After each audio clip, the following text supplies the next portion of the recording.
سلام، به کانال یوتیوبی فن فیلم خوش اومدین. من صبحان هستم و امروز میخوام 10 تا از بهترین فیلم های براد پیت که تا حالا دیدم رو بهتون معرفی کنم. اول یک بیوگرافی مختصر از براد پیت بهتون میگم که یک پیش زمینه مختصر مفید ازش تو ذهنتون تشکیل شه، بعدش میریم سراغ فیلماش. ویلیام برادلی پیت متولد 18 دسامبر 1963 که موقع ضبط این ویدیو 58 سالشه، هم بازیگر و هم تهیه کننده است. جایزه هاش هم یه اسکار، یه جایزه فیلم بفتا حالا هرچی و 2 جایزه گلدن گلوبه.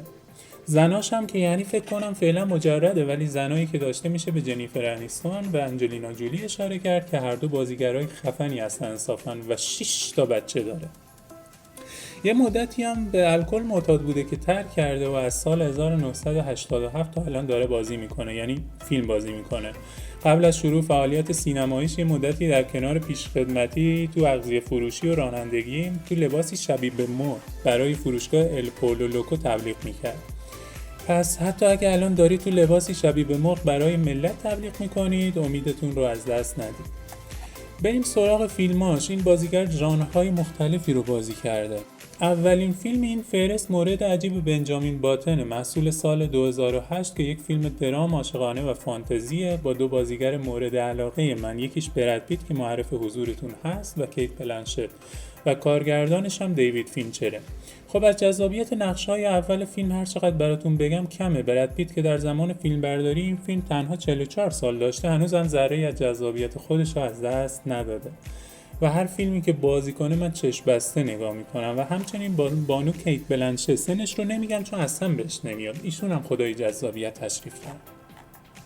این فیلم درباره بنجامین باتن، مردی که هرچی از عمرش میگذره جوانتر میشه و روند برعکسی رو نسبت به بقیه میگذرونه و همین موضوع اتفاقات جالبی رو براش رقم میزنه. داستان این فیلم به طرز عجیب و زیبایی جذاب، از ابتدای فیلم تمام توجه و تمرکز و احساسات بیننده رو معطوف به خودش میکنه.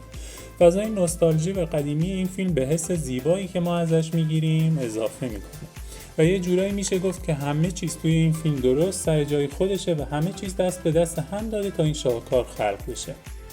این فیلم مناسب افراد بالای 13 ساله، بودجه ساختش هم 160 میلیون دلار بوده که موفق شده 335 میلیون دلار فروش کنه. نظر شخصی من درباره این فیلم اینه که هر کی ازم میپرسه فیلم خوب چی سراغ داری ببینی، میگم برو بنجامین باتن ببین. امتیاز این فیلمم 7 و 8 است که به نظرم خیلی کمه برای همچین فیلمی. اینگلوریوس باستردز فیلم دوممونه که معنی فارسیش هم میشه حرومزاده های بیشکوه که ترجیح دادم همون انگلیسیشو بگم. بازیگراش هم که میشه به براد پیت، ملانی لوران، کریستوف والتز اشاره کرد. یه فیلم جنگیه با کارگردانی و نویسندگی کوینتین تارانتینو. یکی از فیلم هاییه که منتقدین خیلی باهاش حال کردن، خودم هم خیلی باهاش حال کردم. توی اسکار هم تو 8 قسمت نامزد شد که فقط کریستوف والتز به عنوان بهترین بازیگر نقش مکمل مرد تونست برنده شه. از لحاظ مالی هم یه فیلم خیلی موفقه. 70 میلیون دلار خرجش کردن و چیزی حدود 321 میلیون دلار براشون داشته. یه فیلمیه درباره جنگ جهانی دوم و کلیت ماجرای یهودی ستیزی نازی‌ها و کشت و کشتار اوناست و در نهایت هم تشکیل گروهی برای مقابله باهاشون که این بین داستان‌های جذابی شکل میگیره. فیلم ساخت آمریکا و آلمان، محصول سال 2009 است با امتیاز 8.3 با حدود 1,400,000 رای که خیلی قابل توجهه. رده سنی این فیلم آر هست، یعنی برای بالای 17 سال مناسبه، با ژانر جنگی، درام و ماجراجویی که ژانر مورد علاقه منه. زمان فیلم هم 153 دقیقه است. فیلم جذابیه، بازیگرای خیلی خوبی داره. بازی کریستوف والتز هم خیلی دیدنیه، حتما ببینید. و اما رتبه سوم میرسه به یه فیلم جذاب دیگه که نسبت به بقیه جدیدتره. فیلم روزی روزگاری در هالیوود و باز هم همکاری براد پیت و کوینتین تارانتینو، اما این بار با حضور لئوناردو دیکاپریو و مارگو رابی. مطمئناً با دیدن اسم بازیگرا و کارگردان کف کردین و من اینجام که بهتون بگم درست کف کردین.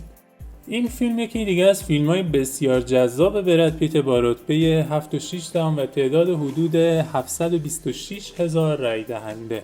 برنده جایزه‌های متعددی تو بخش‌های متعددی شده. 2 تا از این جایزه برای بهترین بازیگر نقش مکمل مرد به براد پیت رسیده، یه گلدن گلوب و یه اسکار. ساخت این فیلم 96 میلیون دلار خرج برداشته و فروشی حدود 389 میلیون دلار داشته. داستان هم درباره بازیگری به اسم ریک دالتون و بدلکارشه که به مرور از مشهوریتش کم میشه و سعی میکنه تو سالهای آخر طلایی هالیوود دوباره به اوج برگرده و این خط داستانی جذابی رو شکل میده. داستان فیلم هم حول و محور دهه 60 میلادی میگرده که فضای نوستالژی و جذابی داره. این فیلم سال 2019 ساختن، محصول کشورهای آمریکا و انگلیس و چینه، ژانر درام و کمدیه، بالای 18 سال هم میتونن ببیننش. اینم دیگه نیازی به تعریف من نداره، لیست بازیگرا رو ببینید دیگه همه چی مشخصه. فیلم چهارم رو باید اختصاص بدیم به یه فیلم جذاب و کاملا متفاوت که براد پیت بازی کرده و توش خوش درخشیده. یه فیلم تاریخی و جنگی و اکشن باحاله که داستان جالبی هم داره. کارگردان و تهیه کنندش ولفگانگ پترسون و براد پیت، اریک بانا و اورلاندو بلوم توش بازی کردن. فیلم محصول سال 2004 که آمریکا، مالت و انگلیس ساختنش. مناسب برای بالای 17 ساله و اما داستانش شاهزاده های تروا توی ایالت اسپارتا مهمونن که شیطنت میکنن و زن شاه اسپارتا ملانوس رو که خیلی هم خفنه و چیز خوبی و دل همه رو برده رو میدزدن. بعد این ملانوس هم که داداشش آگاممنون پادشاه یونانه و اون موقع هم یونان خیلی خفن، میگه داداش به دادم برس که زنم رو دزدیدن بیناموسا چه کنیم. آگاممنون هم میگه دونتفوری برو و با هزاران کشتی جنگی به تروای ناموس دزد حمله میکنه و ادامه داستان. اینم یادم نره بگم که 175 میلیون خرجش کردند و 500 میلیونی براشون داشته. الله برکت الله. امتیاز فیلم هم 7.3 با حدود 534 هزار رای دهنده است. اسنچ یا به عبارت فارسی قابزنی پنجمین فیلم فهرسته که تازگی‌ها دیدمش و فیلم خوبیه. محصول سال 2000 و ساخت آمریکا و انگلیس تو ژانر کمدی جناییه. گای ریچی کارگردان و نویسندشه. براد پیت، جیسون استاتهام، استیون گراهام و اینا توش بازی کردند و زمان فیلم هم 102 دقیقه است. حدود 10 میلیونی خرجش کردند و 83 میلیون دلار براشون فروخته و برای بالا 16 سال اوکیه ببیننش. یکم داستانش عجیب غریبه ولی خوبه، سرگرم کننده است. ترکیش و تامی از بوکسر ایرلندی به اسم میکی میخوان که تو مسابقه مستنی ببازه. از طرف دیگه هم یه گنگستر روسی به اسم باریس از گنگستر یهودی به اسم فرانکی میخواد که از طرفش رو مسابقه شرط بندی کنه و در عین حال از صاحب یه مغازه گرویی هم میخواد که با همدستای اسکلش پولای شرط بندی رو بدزدن. اگه گیج شدین اب نداره، با اینکه دیدمش خودم هم الان گیج شدم، ولی ببینیم فیلم باحالیه. امتیازش هم حدود 8.2 از حدود 852 هزار رای دهنده است. خب چیزی یادم نرفته، بریم بعدی. خسته شدم.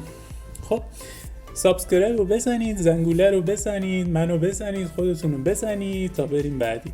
شوخی کردم، نیازی به کشت و کشتار نیست، فقط سابسکرایب و زنگوله رو منو خودتون رو بزنید کافیه. خب بریم بعدی. فیلم فیوری یا فیلم خشم که ششمین فیلم لیسته و از خفنای براد پیته که دیوید آیو تو سال 2014 اونو ساخته. منتقدا با داستان جذاب، کارگردانی قدرتمند و عملکرد فوق‌العاده گروه بازیگری و صحنه‌های خفن این فیلم خیلی حال کردن. فروش خیلی خوبی هم داشته، با 65 میلیون هزینه ساخت تونسته 211 میلیون بسازه. براد پیت، جیسون ایساکس، مایکل پنیا، لوگن لورمان، شایان لابوف، جان برنسال و کایل سالر توش بازی کردن. داستان فیلم هم مربوط به آخرای جنگ جهانی. متفقین آخرین حمله هاشون رو به نیروهای آلمانی تو بخشای بزرگی از اروپا شکل میدن. یک گروهبان با تجربه به اسم وارددی یا همون براد پیت خودمون با 5 نفر دیگه یه تانک دارن که باید یه مأموریت خطرناک رو به خط مقدم دشمن انجام بدن، ولی با مشکلاتی از جمله کمبود مهمات و نیرو روبرو هستن. زمان فیلم 134 دقیقه است، اکشن جنگی درامه و مناسب برای بالای 17 سال. امتیازش هم 7.5 از 488 هزار رای هست و ساخت آمریکا، انگلیس و چینه. در کل فیلم خوبیه و خیلی توصیه میشه. هفتمین فیلم این فهرست هم تعلق میگیره به آقا و خانم اسمیت با بازی 2 شیطون جذاب، براد پیت و آنجلینا جولی با کارگردانی داگ لیمان. ژانر فیلم کمدی و اکشن و ساختش برمیگرده به 2005. محصول کشور آمریکا و مناسب برای رده سنی بالای 12 سال. جان و جین اسمی 2 جوون جیگر که با هم ازدواج کردن و بعد مدتی حوصله‌شون سر میره و نمیدونن چی کار کنن و درگیر یک نواختی زندگی میشن. و جالب اینه 2 تاشون آدمکشای عضو 2 گروه رقیبند و برای کشتن همدیگه مأمور میشن و کم کم رازشون لو میره و ادامه داستان. هزینه فیلمش در کل 110 میلیون بوده که 490 میلیون فروش کرده. تایم فیلم 120 دقیقه است، امتیازش هم 6.5 با 496 هزار رای دهنده. در کل فیلم جالب و باحالیه با بازیگرای جذاب. 7 سال در تبعید یه فیلم جالب از اون فیلم هاست که با آدم روشنگری و حس خوب و حسرت و از این کشترا میده. داستان هم بر اساس واقعیته و بعضی از شخصیتاش هنوز زنده. بعد اینکه فیلمو دیدین برین تو ویکی‌پدیا یه سرچ بزنین، آمارش در میاد. البته قبل دیدنش این کارو نکنین، مزهش میپره. محصول آمریکا سال 1997 است با کارگردانی ژان ژاک آنو. داستانم درباره هنری کارر، کوهنورد اتریشیه که زمان تصاحب تبت به وسیله چین با دالای لاما رهبر تبت دوست میشه. و یه لو بدم براتون که این دالای لاما هنوز زنده است و 80 خورده سالشه، ولی هنری کارر مرده دیگه. مزهش پرید دیگه، نمیخواد سرچ کنیم بعدش. هزینه ساختش 70 میلیون دلار بوده که 131 میلیون فروش داشته. امتیازش هم 7.1 با 145 هزار رأیه. ژانرش هم بیوگرافی، درام و ماجراجویی و مناسب برای بالای 13 سال با زمان 136 دقیقه است. و بازم همکاری براد پیت و دیوید فینچر. فیلم 7 محصول آمریکا سال 1995. یه فیلم معمایی و جنایی و جالبه که بازیگرای خیلی خفنی از جمله براد پیت، مورگان فریمن، گوینت پالترو، کوین اسپیسی و بقیه بازیگرا داره. دیوید میلز تازه‌کار و ویلیام سامرست کهنه‌کار که به تازگی بازنشسته میشه کارگاه‌های جنایی هستن که درگیر پرونده یک قاتل زنجیره‌ای میشن.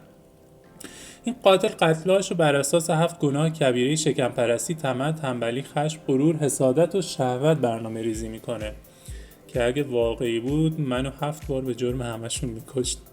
و اسم 7 هم روی این حساب براش انتخاب شده. بالای 17 سال میتونن ببینن. زمان فیلم هم 127 دقیقه است با امتیاز 86 از 1,600,000 رای دهنده. و هزینه ساختش هم 30 میلیون دلار بوده که 327 میلیون فروش کرده، یعنی سود 10 برابری ترکونده حسابی. و اما رسیدیم به آخرین فیلم و جدیدترین فیلم براد پیت، قطار سریال 3 که محصول سال 2022 و ساخته شده توسط آمریکا و ژاپن. این فیلمو خودم همین تازگی دیدم و تضمین میکنم که یکی از خفنای براد پیت، خیلی هیجانیه. مناسب برای بالا 17 سال، امتیازش هم 7.3 از 153 هزار رای دهنده و حدود 90 میلیون خرجش کردن که 235 میلیون فروش کرده. کارگردانیش به عهده دیوید لیچ بوده و بازیگراش هم براد پیت، جوی کینگ و آرون تایلر جایسون هستن. و داستان هم درباره 5 قاتل که سوار یک قطار شدن و در طول مسیر متوجه میشن که مأموریت‌هاشون مشترکه. درباره زمان فیلم هم یک نکته جالب وجود داره که 126 دقیقه است و فاصله بین توکیو و کیوتو با قطار سری و سیل هم دقیقاً همین مقدار میشه. ژانر فیلم اکشن کمدی و هیجان انگیزه که موقع دیدنش هم حسابی میخندین، هم خیلی هیجانی میشین و هم از صحنات اکشنش لذت میبرید. تجربه شخصی خودمه. و اینم جالبه بدونید 95% فیلم رو براد پیت بدون بدل کار کرده. خب دوستان، اینم از 10 تا فیلم برتر براد پیت که همشون فیلم‌های خفنی هستن با امتیازهای بالا و فروش‌های خیلی خوب تو سال‌های مختلف در واقع فیلم برداری شدن. به جز براد پیت بازیگرای خیلی خفن دیگه‌ای هم توشون هستن و خلاصه فیلم‌های خیلی قابل و خفنی هستن. فیلم‌های دیگر هم انشالله معرفی می‌کنیم از بازیگرای دیگه، از بهترین فیلم‌های در واقع سال‌های مختلف، بهترین فیلم‌های شرکت‌های مختلف مثل دیزنی و دیسی و غیره. و زنگوله رو بزنید، سابسکرایب رو بزنید تا انشالله موقع انتشار ویدیوی جدید پیامش براتون بیاد و بهره ببرید ازش. مرسی که همراه ما بودید. مراقب خودتون باشید.